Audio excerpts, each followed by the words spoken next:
Hola, bienvenidos a Feeling, el podcast que te invita a explorar la filosofía, la ciencia, la música y otros muchos temas fascinantes. Quien les habla, Daniel Lozano, y estoy muy emocionado de que estemos aquí el día de hoy.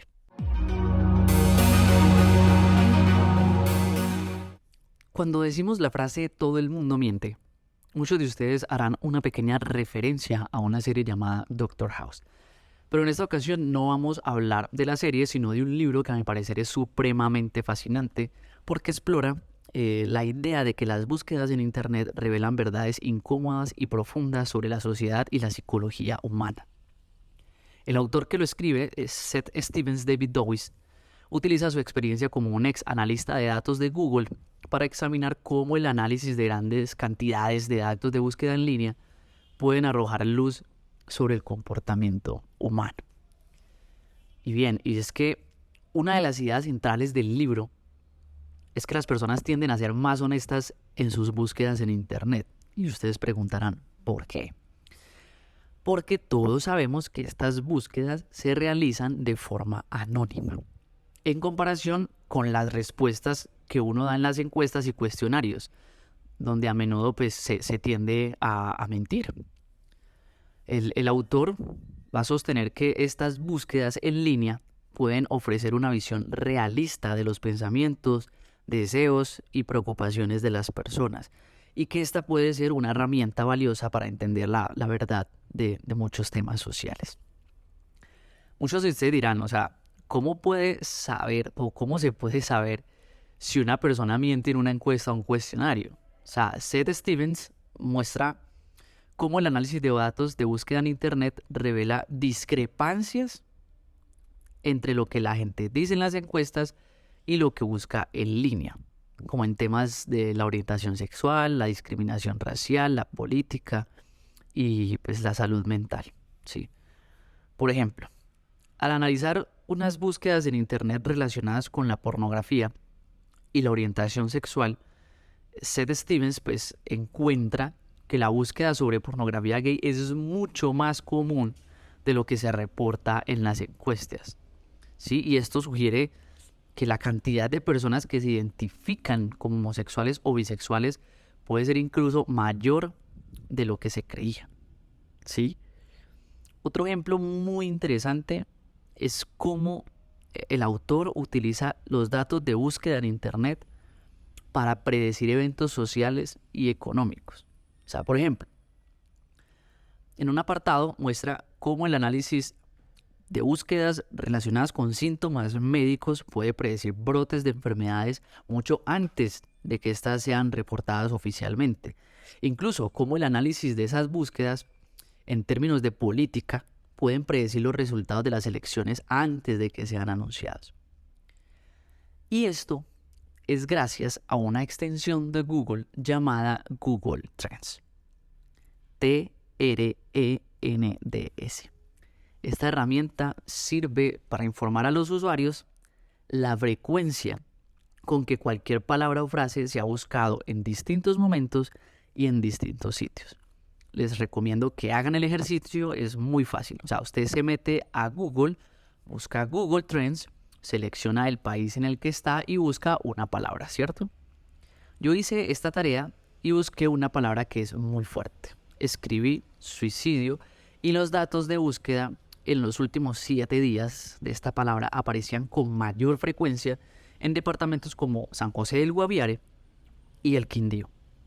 Les digo yo que viví mucho tiempo en el Quindío y sin temor a equivocarme sé muy bien que este departamento tiene una de las mayores tasas de suicidio en Colombia. Miren cómo un simple buscador nos puede informar las realidades sociales que quizá las encuestas no lo dicen, pero los hechos sí. La cosa es, ¿cómo llega ese autor a la conclusión de que este buscador puede predecir estos eventos? ¿Cómo uno dice, cómo algo como Google, como una simple casilla blanca en la que uno ingresa una palabra o una frase puede predecir cómo se comporta la gente o cómo puede hablar eso de la sociedad?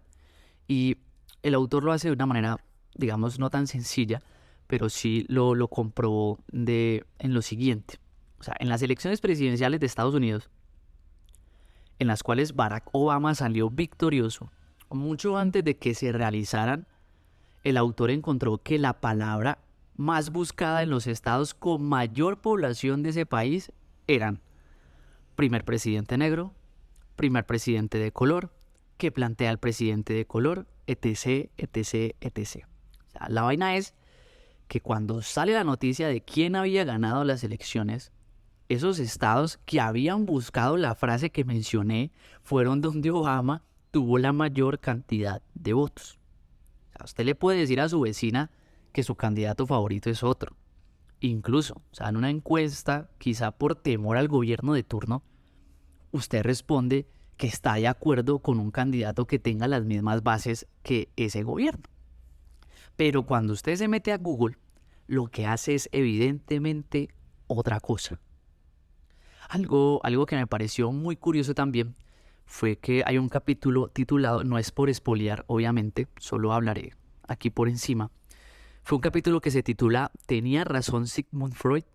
Sí, para los que no saben quién es Sigmund Freud, pues Freud fue un psicoanalista muy relevante del siglo XX y planteó una vaina llamada el complejo de Edipo.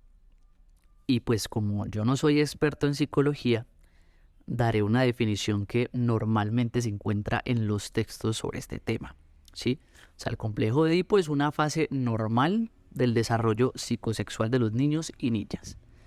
Y se refiere a que hay una existencia simultánea de sentimientos amorosos y hostiles hacia los padres y los cuidadores. Es decir, quizá inconscientemente yo puedo estar enamorado de mi mamá o de mi papá.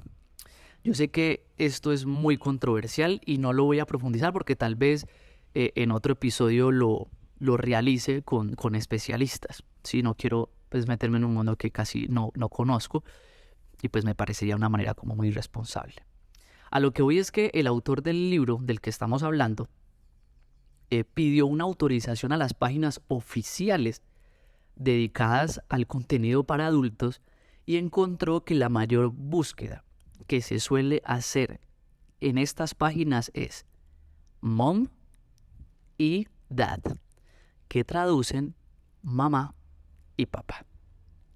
La vaina aquí es, ¿cuántas de esas personas le dicen esto a sus amigos? Es decir, ¿cuántas personas que buscan este tipo de cosas en esas páginas le dicen a sus amigos lo que buscan? ¿Cuántas personas de las que buscan también lo admiten?